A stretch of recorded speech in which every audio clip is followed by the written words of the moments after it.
So we're going to talk about the difference between aiming for perfection and seeking improvement. And you know, one of the limitations of perfection is that it's not possible. I don't know anyone that's perfect. We know people that have got awesome physiques and awesome lives and awesome results.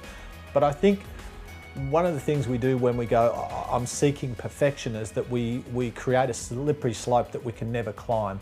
But conversely, when we say, well, all right, where am I? Who am I? You know, what's my body fat percentage? What do I look like? What's my function? What's my income? Whatever it is, whatever variable we're trying to manipulate, we say, all right, well, what's better for me? What's improvement? For me, what's a good result? Then when we start to see the change relative to our potential and relative to the energy and the investment that we're making, we go, well, all right, this is good. This is a good result. But when I put myself in a place where I'm never going to be happy with anything other than perfection, I've pretty much guaranteed myself a lifetime of misery and frustration. And it's all about being able to acknowledge the victories and the good stuff along the way, where, you know, it's good to be disciplined and it's good to be committed, but it's not good to beat yourself up. And in the middle of all of this discipline and self-control and accountability and structure and all of that, we also got to go, you know what, I'm going okay. I'm improving. My training quality is up.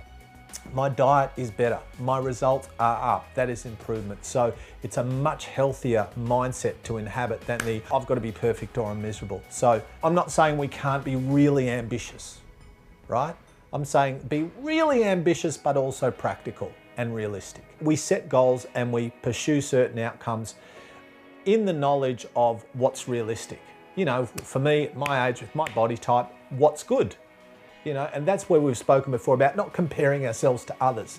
And that's where this kind of perfection thing comes in. We look at people who maybe are half our age with 3 times better genetics or worse genetics, as the case may be, and we make that comparison. It's unhealthy. The only comparisons we should make now is to what we were last week and the week before, and moving forward, the kind of results we're producing compared to where we were.